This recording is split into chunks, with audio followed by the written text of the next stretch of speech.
வந்து உத்தரவாதம் கொடுத்தாரு. இல்ல இதுல வந்து திட்டமிட்ட சதி இருக்கா, அதுக்கு ஏற்ற மாதிரி தான் நாங்கள் எஃப்ஐஆர் போடுவோம். அவங்களுடைய கால் ரெக்கார்ட்ஸ் எல்லாம் செக் பண்ணுவோம். அவங்களுடைய குடும்ப பின்புலம் ஃபுல்லாக நாங்கள் செக் பண்ணுவோம். எல்லாத்தையும் செக் பண்ணி நாங்கள் விசாரிக்கிறோம். விசாரிச்சு சார்ஜ் ஷீட் போடுறோம்னு சொல்லியிருக்கோம். அவர் சொன்ன வாக்குறுதியை நம்பி நாங்கள் எஃப்ஐஆர் காப்பிக்காக வெயிட் பண்ணிட்டு இருக்கோம். அதுல ஏதாச்சும் மு.க. ஸ்டாலின் சாருடைய இன்ஃபுளுன்ஸ் இருந்தால் உடனடியாக நாங்கள் உண்ணாவிரத போராட்டத்தில் கண்டிப்பாக இறங்குவோம்.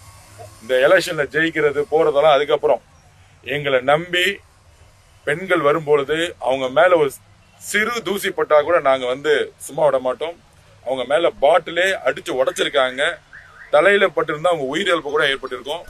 கடுமையாக நாங்கள் கண்டிக்கிறோம். அதனால இன்றைக்கு எஃப்ஐஆர் காப்பியாக வெயிட் பண்றோம்.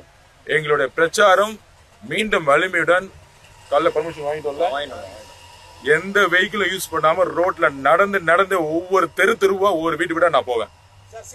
அதை நான் பதிவு பண்றேன். சிசிடிவி ஃபுட்டேஜ் நாங்க வந்து போலீஸ்ல கொடுத்திருக்கோம். அது எங்க கிட்ட இன்னும் யாரு கைது பண்ணாங்க அவங்க முகத்தை எங்களுக்கு காமிக்கல. எங்க கிட்ட இருக்கு.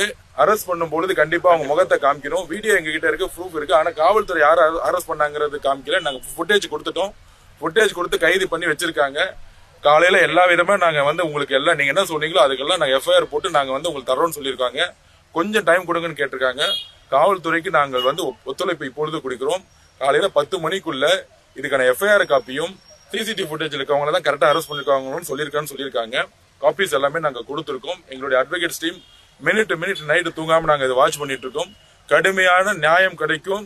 இனி தமிழக வெற்றி கழக தொண்டர்கள்ல பொதுமக்கள் மீது கை வைத்தால் கண்டிப்பாக தமிழக வெற்றி கழகம் எங்களுடைய உயிரை மீறி அவங்களை காப்பாத்துங்களோ நாங்க சொல்றோம். தேர்தல் அலுவலர்கள் என்ன சொல்றாங்களோ அவங்க 300 பேர் சொன்னாங்க. அதுக்கு மேல சேர் போடல. ஒரு பாதையை விட்டோம்.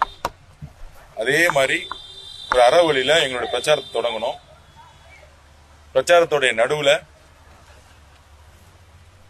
ரைட் சைடுல ஒரு மேன்ஷன் தங்கும் விடுதி இருக்கு.